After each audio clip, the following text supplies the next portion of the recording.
Bismillahirrahmanirrahim. Assalamualaikum warahmatullahi wabarakatuh. Waalaikumsalam warahmatullahi wabarakatuh. Alhamdulillahirabbil alamin. Wa bihi nasta'inuhu ala umuri dunya waddin. Asyhadu an la ilaha illallah wahdahu la syarika lah. Wa asyhadu anna Muhammadan abduhu wa rasuluh. Allahumma salli wa sallim ala nabiyyina Muhammad. Allahumma inna nas'aluka ilman nafi'an, rizqan thayyiban wa amalan mutaqabbalan. Amma ba'du, teman-teman muslimin muslimat rahimani wa rahimakumullah. Bersyukur kepada Allah Subhanahu wa taala serta salawat dan salam di mana pada pagi hari ini Allah berikan kemudahan kita untuk kembali mengawali hari, mengawali aktivitas dengan senantiasa mengingat Allah Subhanahu wa taala melalui majlis ilmu atau ta'lim. Dan hari ini secara pribadi saya ingin menasihati pribadi saya dan juga pada teman-teman semuanya untuk senantiasa mengokohkan akidah, mengokohkan tauhid. Karena pada dasarnya sebagaimana ucapan Imam Al-Hasan Al-Basri rahimahullah, al-imanu ma waqara fil qalbi wa saddaqahul a'mal. Sejatinya iman itu adalah yang tertancap di hati sampai terbuktikan dengan amal perbuatan. Bicara keimanan, bicara akidah teman-teman semuanya. Dan saya yakin teman-teman di sini insya Allah semuanya dalam kondisi sehat walafiat, jasmani, rohani, bahkan akal. Bahasa kasarnya waras kabeh. Tapi bicara iman, saya nggak butuh akal, otak sampean semuanya nggak butuh. Sebagaimana dari abad ke-6 Hijriah, karena beliau wafat tahun 505, ulama yang sangat masyhur namanya di Indonesia juga sangat terkenal sekali, yaitu Abdul Hamid Al-Ghazali rahimahullah. Imam Ghazali, beliau wafat tahun 505, itu pun sudah mengkritik kalau sampai pengajaran akidah atau tauhid dengan cara filsafat, maka jelas akan rusaknya. Itu kata Imam Al-Ghazali. Makanya hari ini, ya, ini sebagai kritikan melanjutkan Imam Ahlus Sunnah wal Jamaah. Kalau di beberapa lembaga pendidikan, bahkan mungkin perguruan tinggi, dibikin jurusan bahkan fakultas filsafat Islam. Itu bukan membawa kebaikan, tapi malah bisa merusak. Karena filsafat itu ujung-ujungnya muter-muter di kepala. Sampai ada tema ya bahas mencari Tuhan misalnya. Tuhan ki sapa? Sing mbok maksud Tuhan ki sing kaya apa? Oh, pencipta Al-Khaliq. Oh, sing menehi rezeki Ar-Razzaq. Berarti kalau nanti dengan keyakinan kalian misalnya Allah masukkan sebagian manusia ke dalam surga, sebagian lagi ke neraka, kira-kira sek fungsi apa ora Al-Khaliq Ar-Razzaq? Ya, kira-kira orang-orang yang Allah azab di neraka itu masih meyakini Allah Ar-Razzaq, pemberi rezeki, rezeki kok itu neraka. Coba. Itu kalau akidah dipelajari dengan apa? Filsafat. Rusak. Maka bicara tauhid, akidah termasuk kajian ya di sela-sela rutinitas kita di Thayyibah ini. Saya nggak butuh memahami akidah aja sampai otak. Saya butuh memahami akidah itu sampai hati. Ya. Oke, dulu pernah ada teman-teman yang guru-guru yang ngajar di sekolah dasar itu pernah tanya ke saya, Ustaz, kira-kira buku tafsir terbaik untuk ngajari anak SD itu apa? Saya jawab, nggak ada. Gak ono, Mas. Masa nggak ada? Nggak ada. Mau tafsir seringkes apapun, tafsir semudah apapun karya ulama, itu nggak ada yang pantas diajarkan ke anak SD. Kok bisa? Iya. Kenapa? Coba bayang, sampai jadi guru, arang nganggo tafsir apa? Ya, anggaplah yang paling masyhur tafsir Imam Ibnu Katsir.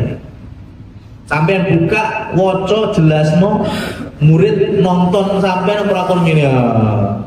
Ki guru kuwi nyapa? Bukan menyalahkan tafsirnya, kitab tafsir karya ulama bukan, tapi tidak tepat guna. Kenapa? Karena tafsir yang terbaik yang diajarkan kepada anak-anak usia sekolah dasar adalah ramuan dari gurunya sendiri. Gurunya yang mungkin ngaji tafsir Imam Ibnu Katsir, tafsir At-Tabari, tafsir As-Sa'di atau tafsir-tafsir yang lainnya, kemudian disajikan di hadapan para muridnya dengan dunia dan lingkungan anak-anak. Kenapa? Karena keagungan Allah dikenalkan kepada anak-anak usia-usia ya SD itu gak cukup cuma di akal saja, tapi bagaimana bisa nancap sampai hati kemudian berbuah amalan. Keimanan itu begitu. Kalau konsep jelas, ayat hadis itu konsep qul huwallahu ahad, Allahus samad, lam yalid walam yulad walam yakul lahu kufuwan ahad. Itu konsep. Tapi bagaimana kita menyampaikannya?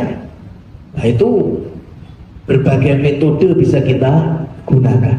Yang penting apa? Sampai, dan gak cuma di akal dipikir kok, tapi sampai ke dalam hati, berbuah amalan. Makanya orang punya iman harusnya dia mengenal Allah. Dari mengenal Allah itunya dia bisa beramal soleh. Adoh koduso. Imam Ibnu Qayyim menyebutkan rihlatul jismi bikillati ta'am wa rihlatul qalbi bitarkil adab. Sehatnya jasad, nyamannya jasad, fisik kita itu akan fit. Waalaikumsalam. Itu ketika kita tidak overdosis dalam makanan. Cukup. Sampai mau tidak pencel kurang dulu. Warohatul qalbi bikillatil adab atau bitarkil adab. Adapun ketenangan jiwa, nyamannya hati, itu dengan meninggalkan dosa-dosa. Makanya bohong, Mas, orang bermaksiat hatinya tenang itu bohong. Ya, nggak mungkin orang bermaksiat. Ya, kalau orang beriman ya, muslim muslimah ahli maksiat, dia dosa, semakin nggak punya rasa kalau itu adalah perbuatan dosa, berarti hatinya sudah mulai mengeras. Dan itu bahaya sekali. Berarti Allah semakin jauh dari ini. Tapi kalau kita masih ada kerentek-kerentek, ya, iki barang sing elek, ini adalah dosa maksiat, itu berarti masih ada sinyal-sinyal atau setrum-setrum keimanan.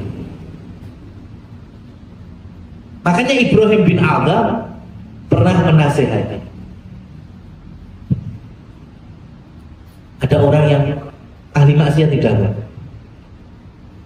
kemudian curhat, saya ini angel banget meninggalkan dosa. Caranya.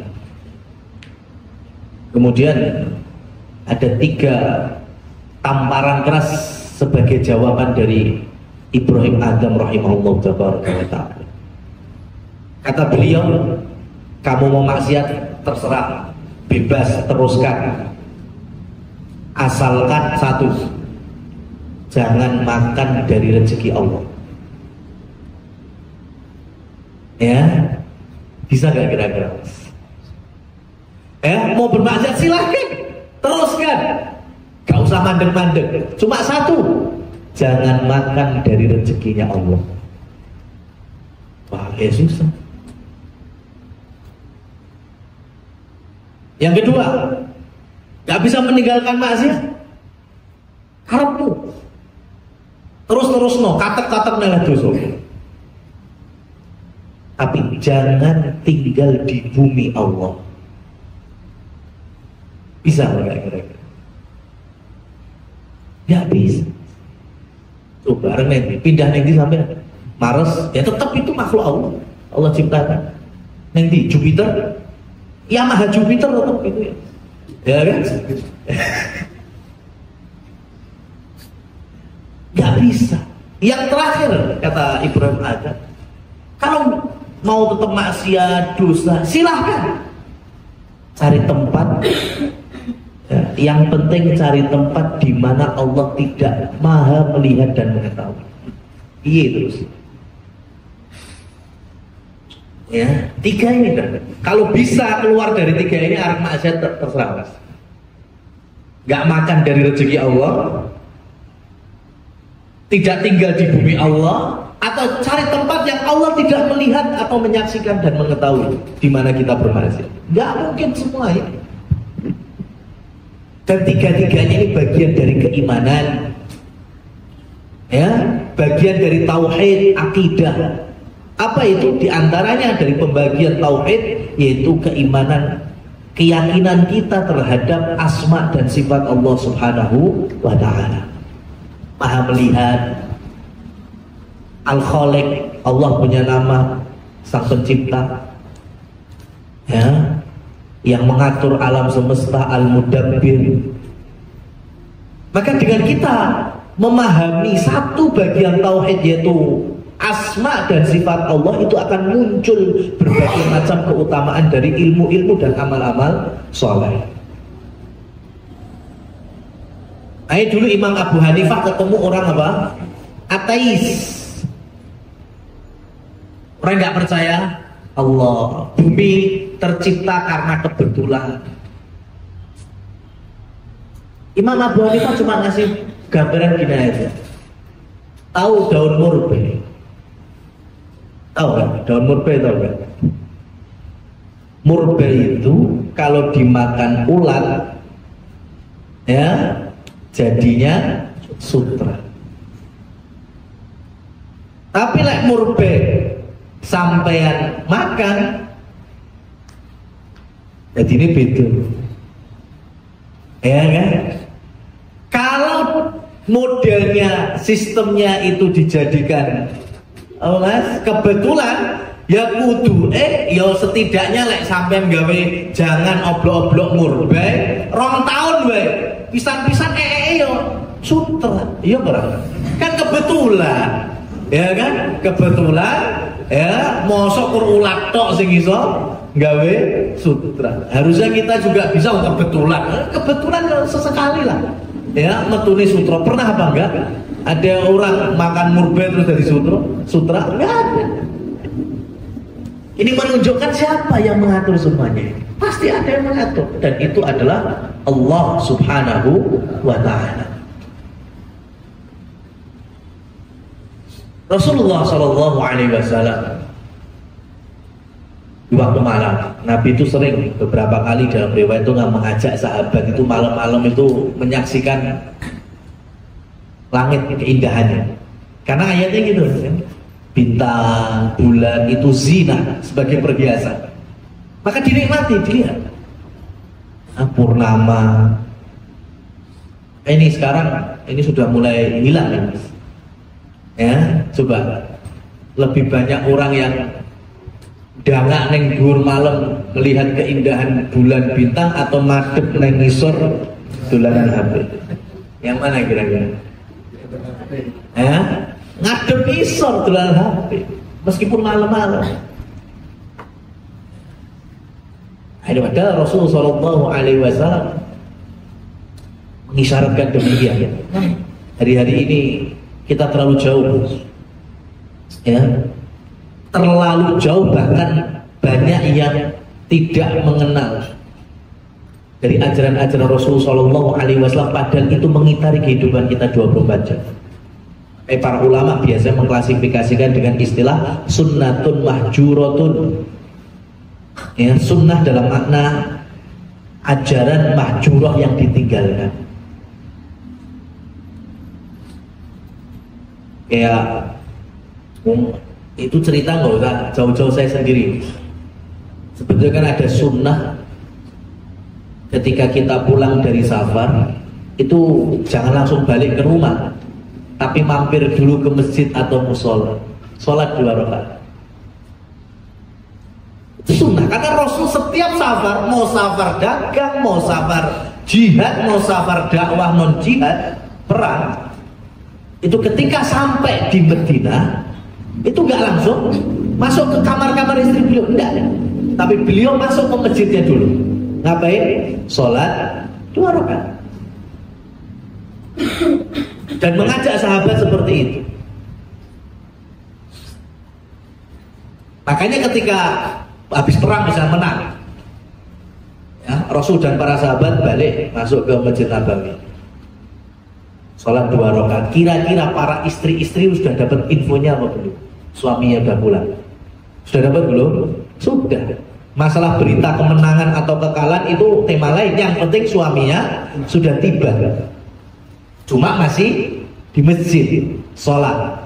Waktu ketika suami mereka itu sholat, maka istri di rumah bisa prepare, ya, bisa siap-siap entah dalam bentuk makanan atau dengan dandan, sehingga ketika suaminya keluar dari masjid pulang ke rumah itu, ya, istri betul-betul bisa melayani dan menjamu suaminya yang pulang dari safar. Kenapa? Karena nggak ada dagang. Hari ini sudah angel. Termasuk saya dewe, tenang. Saya itu kalau udah sampai bandara atau stasiun, terus ditelepon dulu ke istri, ya kan? Assalamualaikum, sudah sampai mana? Ya harus tekan bandara, harus tekan stasiun. Ya sudah, nanti gak usah mampir kemana-mana, sudah tak siapin, ya kan? Minuman atau makanan. Loh, yo wes akhirnya ngegrab atau apa sampai rumah, gak mampir masjid. Itu yang pertama. Yang kedua, masalahnya adalah masjid yang terdekat dari kediaman saya itu selain waktu sholat dikunci. Ya, lagi oke terus sampai dari safar yang bukan ngepasi, bukan jam waktu sholat, ya, mampir neng masjid, gak iso mlebu masjid. Paling banter cuma di serambi atau teras masjid. Akhirnya jadilah sunnatun mahjuratun, atau amalan dari perilaku Rasul Shallallahu Alaihi Wasallam yang ini menjadi amalan yang mulia, kita tinggalkan sedikit demi sedikit. Termasuk ini tadi, coba mas, ya, malam-malam itu menikmati. Cuma yang ini kadang salah ngomong ditagih terus mas. Ya, saya tuh pernah ketika ngaji sama istri kayak gini, akhirnya pirang minggu pisan ngajak nih Paralayang demi itu bapak, ya kan? Ayo jalan-jalan neng di Paralayang, yo lagi teko jam 9:30, ya, ngajak jalan-jalan neng Tambangun neng Paralayang loh. Kita nikmati keindahan bulan bintang. Wah ini salah tombol ini, ya, tapi ya memang, ya, kita ini sudah terlanjur jauh dari ajaran, sehingga sesuatu yang memang ada di dalam hadis bahkan kita kaget mendengarnya. Nah ini salah satunya. Rasulullah Shallallahu Alaihi Wasallam mengajak beberapa sahabat, di antaranya Jabir bin Abdillah.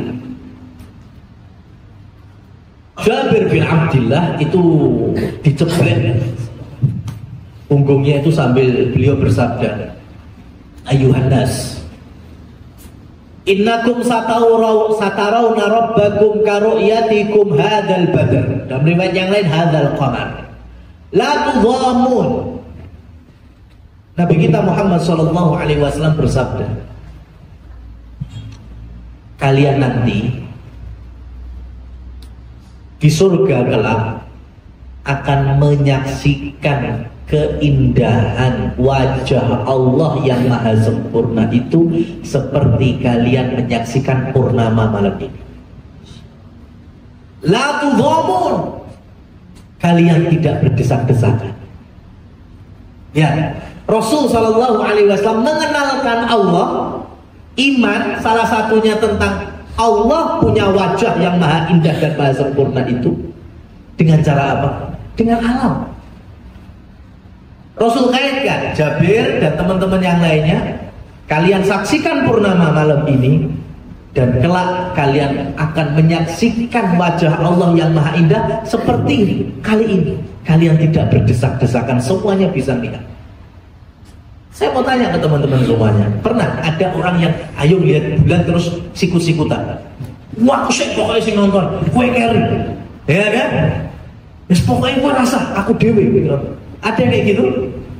Nggak ada. Kita kalau pengen nonton purnama sudah terendam, semuanya kebahagiaan, semuanya bisa tanpa sikut-sikutan.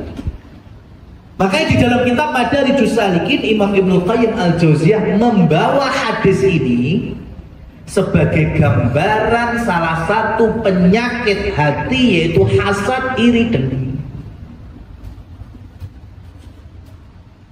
Ya. Jadi orang beriman kelak melihat wajah Allah tanpa berdesak-desakan di surga, seperti mana ketika kita menyaksikan purnama di malam hari. Ya. Coba kita ambil pelajaran ini. Kalau tadi kita jawab tidak ada yang berdesak-desakan ketika nonton bulan purnama. Kenapa? Karena kita melihat ke atas, melihat ke arah langit, yang langit itu begitu luasnya. Dan kenapa kita yang dulunya solid, yang dulunya kuat, yang dulunya rukun, kemudian kok terjadi perpecahan, perselisihan, congkrah?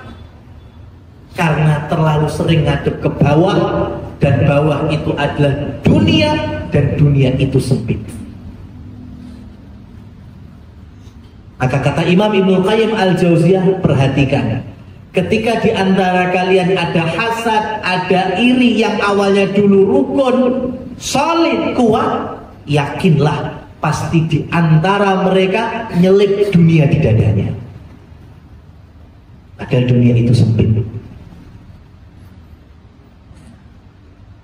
Kalau kita memandang kebesaran Allah melalui ciptaannya, apalagi kita beramal soleh, semakin banyak ketaatan, semakin memandang dunia itu nggak ada apa-apanya, akhirat yang abadi, insya Allah jauh kita dirasa hasad, dengki.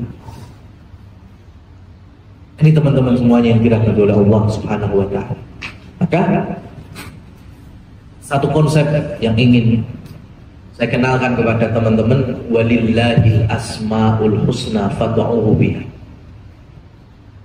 Walillahil asmaul husna, Allah lah pemilik nama-nama yang maha indah. Fad'uhu biha, maka berdoalah dengannya. Maka dari sini teman-teman, mengimani asmaul husna itu ada syaratnya, nggak sembarangan. Yang pertama, kita meyakini bahwa asmaul husna itu ditetapkan oleh siapa? Allah Subhanahu wa Ta'ala. Jadi kita nggak boleh sembarangan ngasih nama untuk Allah. Apa yang Allah sebutkan dalam Al-Quran, yaitu yang kita yakini. Apa yang Rasul sampaikan melalui hadisnya, yaitu yang kita yakini. Nggak bisa kita sembarangan kasih nama Allah. Hati-hati mas. Ya, banyak orang yang mungkin dengan sastra yang tinggi, bahasa saja, menyebut Allah dengan sembarangan. Contohnya ada yang menyebut Allah maha lucu, Ya, Allah maha unik, Allah maha spesial, ya, Allah maha romantis. Seakan-akan ini keren. Bahkan ada yang nyebut juga Allah maha keren. Fana'udzubillah min dzalik, la haula wala quwata illa billah. Emang ada Asmaul Husna kayak gitu? Enggak ada. Enggak semuanya maha untuk Allah kemudian sing apik-apik terus disempalno ngono. Enggak. Harus kita merujuk. Allah sebutkan enggak itu di Quran? Allah sebutkan enggak itu melalui lisan Rasulullah sallallahu alaihi wasallam? Ya jatuhnya nanti seperti tadi filsafat. Filsafat itu meyakini loh, Tuhan itu termasuk al-illatul ula, yaitu sebab adanya sebab musabab. Jadi ngasih nama Tuhan itu sebab musabab, ya, karena yang mengawali semuanya. Terus awalnya padahal salah satu syaratnya mengimani asma Allah yaitu bisa kita gunakan untuk doa. Kita mohon rezeki, kita pakai asma Allah Ar-Razzaq. Kita minta ampunan, kita memakai asma Allah Ya Ghafur, Ya Tawwab. Kita minta rahmat, barokah dari Allah, memakai asma'nya Ya Rahman, Ya Rahim. Dan terus kalau tadi kata orang-orang filsafat Tuhan itu pelaku asbab dan musabab, gimana? Ya sabab musabab, bisa? Nggak bisa. Maka syarat yang harus tidak bisa dikomplain atau istilah lainnya no debat, ya, kita meyakini dan menetapkan sebagaimana yang telah Allah tetapkan. Dan kita ambil semua kandungannya itu. Ya Razzaq, Allah sang pemberi rezeki. Ya sudah, berarti kita yakini. Dari ikhtiar kita, usaha kita, kemudian kita tawakal kepada Allah, hasilnya hari ini baik, besok kurang menurut kita, besok lagi melimpah. Tidak melepas keimanan bahwa ini semuanya ada yang menurunkan rezeki, yaitu Allah Subhanahu wa ta'ala. Petani nandur tomat, ya, sise nandur lombok, lemai podo kur kiwa tengen tok, ya, kene tomat kene lombok. Pernah untuk cerita petani pas panen, tomatku kok pedes men, ngapa to lek kok iso pedes? Tak tandur sampai lombok. Pernah? Ada tomat pedes goro-goro ditandur sampai lombok? Enggak pernah. Kok bisa tanahnya bodoh? Karena tadi sudah ada yang mengatur rezeki panen lombok, rezeki panen tomat. Dari apa? Dari kita mengimani Asmaul Husnanya Allah, yaitu salah satunya Ar-Razzaq. Khotib, kalau teman-teman yang Jumatan sering sekali memulai khutbahnya, ya ayyuhan nasu taqu rabbakumul ladzi khalaqakum min nafsin wahidah. Ya ayyuhan nas, wahai sekalian manusia, ittaqu, bertakwalah kalian. Alladzi khalaqakum, kepada Allah yang telah menciptakan kalian. Allah punya asma al-khaliq, pencipta. Makanya kayaknya sejauh ini, mohon maaf, saya bukan merendahkan keyakinan yang lain, tapi seluruh agama kafir dan musyrik setahu saya itu tidak ada yang meyakini Tuhan mereka itu pencipta. Wong sing meyakini Zoroaster bisa meyakini Zoroaster pencipta? Tidak. Ya, yang meyakini Yesus, apakah kemudian mereka ada akidah Yesus menciptakan? Enggak. Mereka sebut ngasih nama diantaranya Rabbul Aba atau Tuhan Bapa. Tapi mereka enggak meyakini Al-Khaliq. Kenapa? Karena memang tidak ada sekafir-kafirnya orang itu bisa meyakini bahwa yang menciptakan adalah Tuhan-Tuhan mereka yang sembah selain Allah. Makanya Allah berikan permisalan kayak gitu. Ya, Tuhan kalian bisa nggak bikin nyamuk? Ya, bisa nggak bikin lalat? Dan Abdullah ibnu Mas'ud ketika bertanya kepada Rasul, ya Rasulullah, dosa apa yang paling besar? Kata Rasul, anta ja'alulillahi nidda. Engkau jadikan Allah sekutu-sekutu yang lainnya. Wa huwa khalaqaka, padahal Dialah yang menciptakanmu. Ya. Kok bisa kita ini orang-orang yang diciptakan tapi berlaku kesyirikan kepada zat yang menciptakan? Kita gawe apa? Terus yang awake dhewe gawe malah jadi madharat bagi kita, kan emosi, marah. Ya. Dandani motor terus malah rada didadi emosi dhewe pasti. Karena kita yang melakukan, kita yang ngatur, kok malah raiso diatur. Allah juga sama. Ya. Makanya iman kepada Allah itu konstan, sudah harus, nggak bisa nyabak. Maka orang-orang yang menyimpang atau melanggar, inilah disebut dengan orang-orang mulhid atau orang-orang ilhad. Dan dalam bahasa firman-Nya yaitu wahum yusyrikun, dan mereka lah orang-orang yang berlaku kesyirikan. Maka teman-teman yang dirahmati Allah, syarat yang kami sebutkan pertama itu menetapkan yang telah Allah tetapkan, tanpa merubah, tanpa menyerupakan, tanpa menganalogikan, tanpa seterusnya. Ya. Berikutnya harus bisa dijadikan sebagai doa. Kalau nggak bisa jadikan doa, bukan Asmaul Husna. Yang ketiga atau syarat yang terakhir di antaranya yaitu isinya pujian. Nama Allah itu mesti baik. Saking apike arep dilangi opo wae tetap kepada Allah. Ya, contohnya nama saya Iqbal. Mbok ilangi komburi apa kok ngarep balike ora ning aku. Iqbal. Ya, dilangi ele. Macane apa? Iqbal. Sopo kuwi? Aku. Bukan. Wong jeneng kudu Iqbal. Hah? Mau dilangi berapa huruf lagi? Ya. BAL hilang, balik hilang. Sopo meneh itu? Saya nggak ngerongso punya nama itu. Tapi kalau Allah Subhanahu wa Ta'ala mau sampean ilangi apapun berapapun tetap balik ke Allah. Allah, kau tangan nggak? Tulisan Arab itu dihilangi alifnya masih bisa kebaca. Bacanya apa? Lillah. Balik ke Allah lagi. Lam yang pertama dihilangi karena 2 huruf. Lam kedua sama ha masih bisa kebaca lahu. Jadi Al-Quran banyak sekali. Lahu mulkus samawati wal ardh. Kembali ke siapa itu? Allah. Dihilangi huruf karek siji ha masih bisa kebaca hu, ya, singkatan dari dhamir atau kata ganti orang dua. Ya, dan dua dalam Al-Quran kembali kepada Allah Subhanahu wa Ta'ala. Gak ono mas zat yang bisa ngasih nama ya sedemikian sempurna. Coba sampai jenengi sampai dihilangi kan ora iso balik nih. Atau Tuhan-Tuhan yang lain, dewa siapa mamanya, ya patung siapa, itu dihilangi per huruf.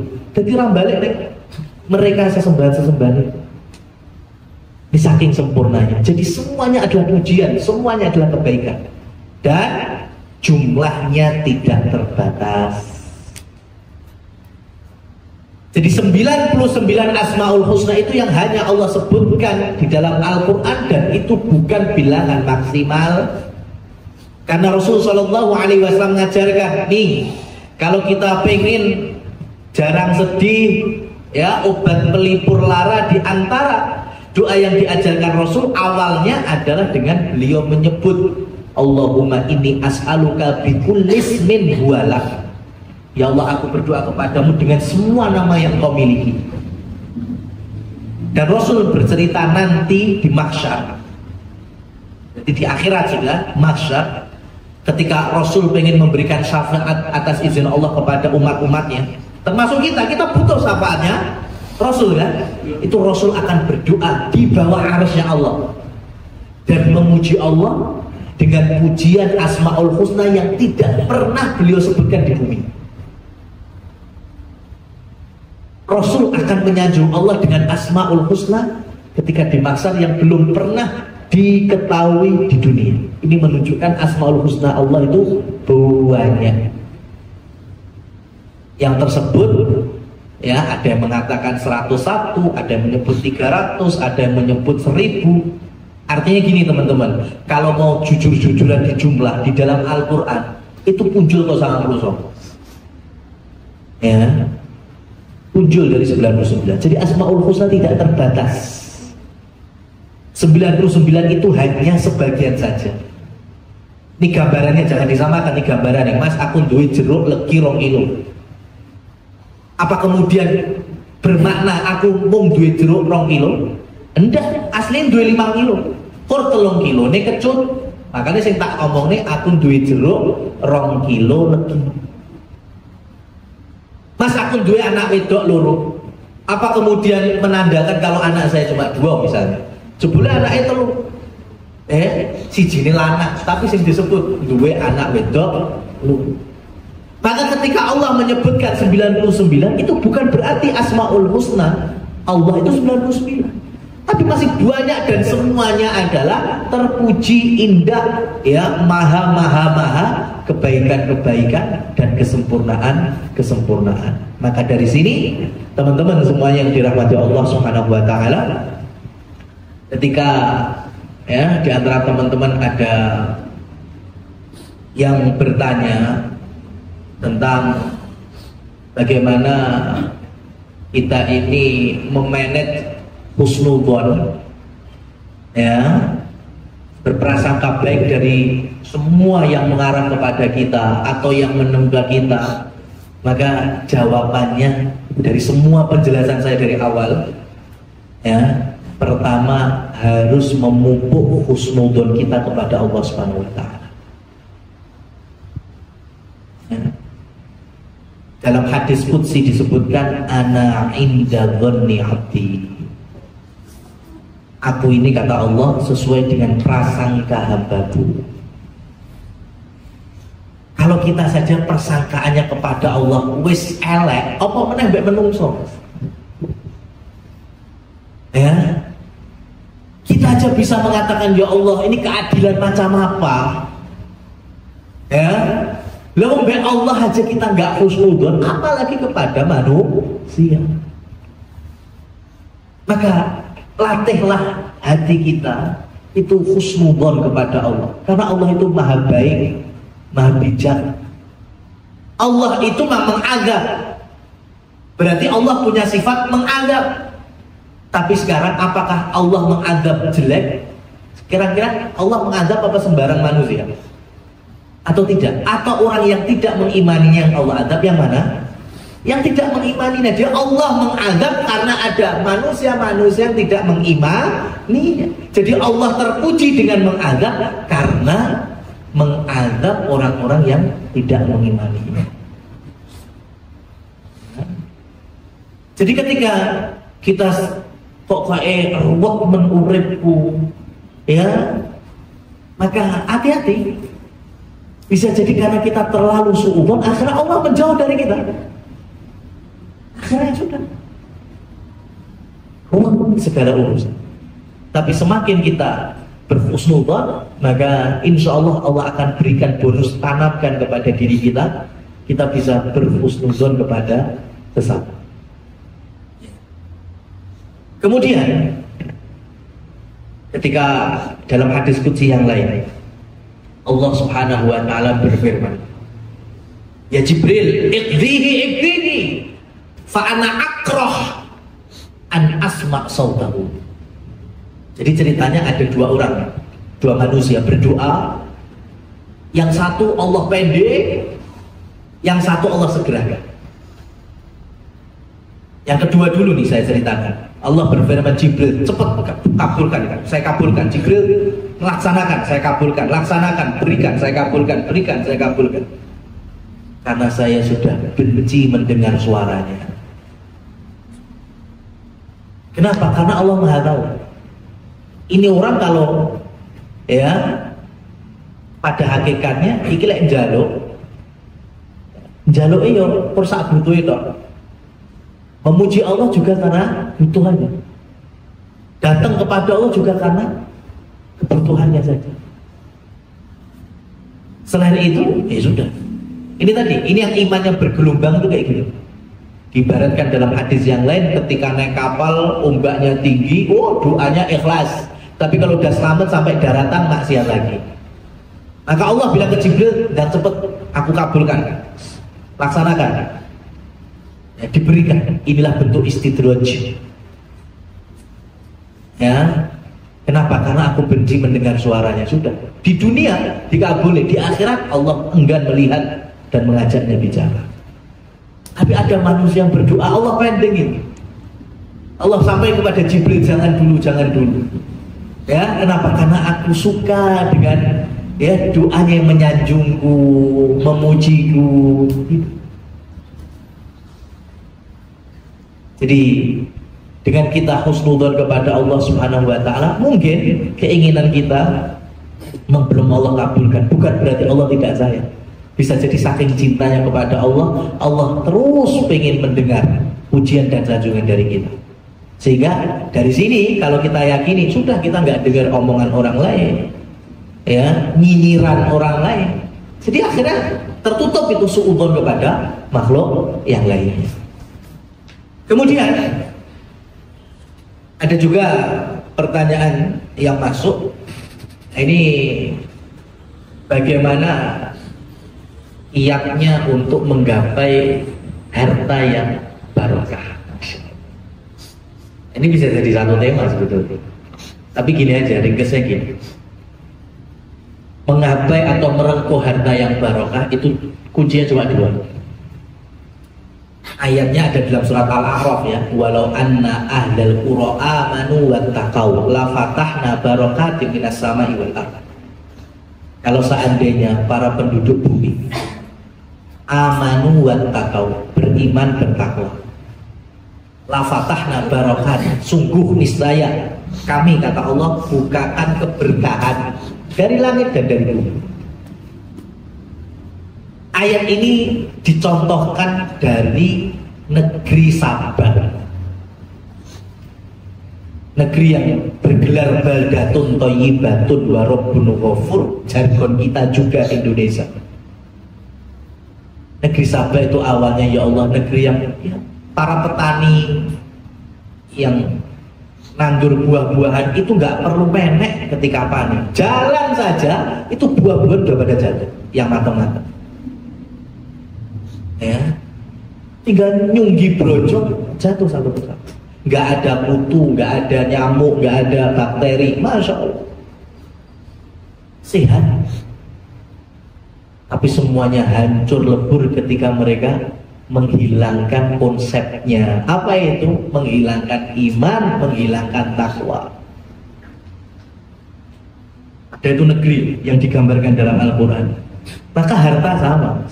Konsepnya ini, pengen harta yang barokah, ya. Ada satu sahabat yang ini insya Allah muslimin kenal semuanya, sugih ahli surga, Utsman bin Affan.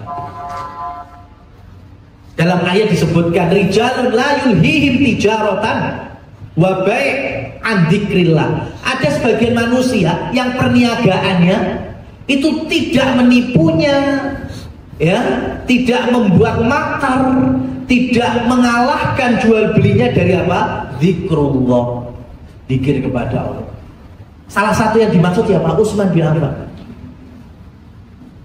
Ya, jadi konsepnya apa? Iman, beriman. Tadi salah satu yakin, yang menurunkan rezeki, harta, materi, diantaranya Allah Subhanahu Wa Taala. Kemudian kita wujudkan dengan apa? Takwa. Takwa itu beramal. Maka amalnya gimana? Wes, ringkasnya gini. Saya ngasih tip. Ini seneng kabeh. Ya. 5 tip Utsman bin Affan sugih. Sampean dadak teko seminar-seminar, ya, bisnis-bisnis yang ora jelas muslim atau kafir. Nih jelas, muslim, mukmin, sahabat, ahli surga, sugih. Ya. Utsman ngasih 5 aja. Yang pertama, wa inni u'alij. Beliau konsep yang pertama, saya itu turun langsung, terjun langsung. Big Boss badan itu masih terjun langsung. Ya, meskipun beliau sudah bahasa kita mungkin meng-hire pegawai, karyawan, macam-macam, beliau itu masih turun langsung sebesar apapun usaha perniagaannya. Makanya satu-satunya sahabat ketika haji wada tidak ikut Nabi di belakangnya makmuman kosor sholat zuhur dan asar, itu cuma satu orang, Utsman bin Affan. Beliau sholat zuhur 4 rakaat, asar ya juga tetap 4 rakaat. Kenapa? Menurut Utsman bin Affan, beliau tidak bisa dikategorikan musafir ketika di Mekah. Kan hajinya berangkat dari mana? Madinah. Haji ke Mekah. 100.000 kaum muslimin, ya, dipimpin oleh Nabi yang datang dari Madinah sampai ke Mekah, itu sholatnya kosor semuanya. Kenapa? Karena kondisinya musafir. Bagi Utsman, enggak, saya enggak musafir. Loh kenapa? Karena di sini ada rumahku, ada bondoku, enek kebunku, enek asetku, ada perniagaanku, dan aku pun ngurusi juga. Wirawirinya Utsman itu tetap ngurus. Makanya saya nggak bisa disebut musafir. Saya juga mungkin di sini ini. Makanya nggak bisa kosor sholat. Kecuali kalau kita punya aset tapi nggak diurusi, langsung hire, terima transferan, laba gitu dok. Ya, pamer punya sawit neng Rio 20 hektar misalnya. Orang nanti rono seperti itu transferan ya, rono pisan gur ngintuk laporan ya, itu musafir. Tapi lah pirang minggu pisan rono, yuk kadang nyombrok-nyombroki, kadang ngurus. Ah itu kayak Utsman. Utsman tuh ualit, terjun langsung. Wa unami, nah ini wa unami, dan aku tumbuhkan. Maksudnya apa? Tumbuhkan modal. Ini versi Utsman. Utsman itu terinspirasi dari cerita Nabi Muhammad yang ada dalam Al-Quran. Ada 2 pemilik kebun. Ya, pemilik kebun yang satunya ini gersang tandus raya iso panen raya udan, tapi yang satu ini diudani terus rejeng barokah air hujan sehingga panen raya terus. Padahal yang lainnya enggak. Ternyata konsepnya. Jadi orang yang beriman ini menjadikan sepertiga dari hasil untuk nafkah, jadi kebutuhan pribadi dan keluarga, sepertiga lagi disodakokan, sepertiga lagi dikembangkan menjadi modal lagi berikutnya. Maka Utsman bin Affan juga seperti itu. Unami artinya sepertiga keuntungan jadikan nafkah untuk keluarga, sepertiga dijadikan sodakoh, infaknya, wakafnya, macam-macam. Sepertiga dikembangkan lagi menjadi modal. Jadi kan semakin banyak modalnya kan? Karena dari keuntungan model sepertelon sepertiga tadi. Ya. Lihat, maka sampai hari ini kita saksikan rekening tertua dan sedekah terbanyak sampai hari ini dari Utsman wafat abad ke-14 sampai kita 1446 Hijriah. Di Madinah, insya Allah kalau jamaah haji umroh masuk Madinah itu pasti melewati ring 4 dari kota Madinah, itu ada hotel Utsman bin Affan. Dulunya kebun kurma ya, tapi dirubah menjadi perhotelan karena menguntungkan hotel. Tapi hasilnya tetap masuk sebagai harta wakafnya Utsman bin Affan. Maka hotelnya disebut hotel Utsman bin Affan.